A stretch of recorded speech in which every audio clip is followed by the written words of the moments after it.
অতি ক্রিকেটে জেরবার গৌতম গম্ভীর। আইপিএল শেষ হলে ভারতের টেস্ট ম্যাচ হাতে একেবারে সময় নেই। ঠাসা সূচিতে অখুশি কোচ গম্ভীর এবং অধিনায়ক শুভমান গিল।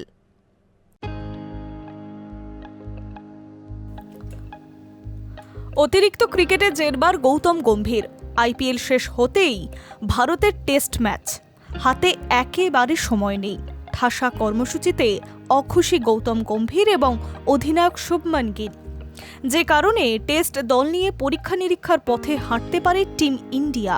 সেক্ষেত্রে আকিব নাবি, দেবদত্তা পাডিক্কেলের মতো একাধিক নতুন মুখকে দলে জায়গা দেওয়া হতে পারে। 31শে মে আইপিএল এর ফাইনাল। কোন দুই দল ফাইনালে নামবে সেটা সময় বলবে। একদিকে 6 জুন থেকে আফগানিস্তানের বিরুদ্ধে একটি মাত্র টেস্ট, টি-20 বিশ্বকাপের শেষের দিন 20-র মধ্যে আইপিএল শুরু হয়েছে। আবার সেই টুর্নামেন্টের শেষের এক সপ্তাহের মধ্যে দেশের মাটিতে টেস্ট ম্যাচ। ফলে অনেক ক্রিকেটাররাই বিশ্রাম পাবেন না। অতিরিক্ত ক্রিকেটের ধকলে চোট আঘাতের সম্ভাবনাও থেকে যায়। একটি সংবাদ মাধ্যম সূত্রে খবর, এত ঠাসা কর্মসূচিতে যথেষ্ট বিরক্ত গম্ভীর এবং গিল। এর আগেও এত ঘন ঘন ম্যাচ নিয়ে আপত্তি জানিয়েছিলেন তিনি।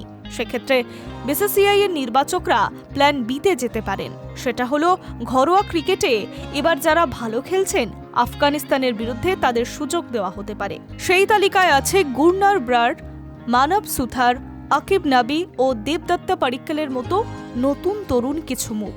সেক্ষেত্রে জসপ্রীত বুমরা, শুভমান গিল, কেএল রাহুল, এমনকি রবীন্দ্র জাদেজাকেও বিশ্রাম দেওয়া হতে পারে। বিশেষ করে বুমরা টানা ক্রিকেট খেলে চলেছেন।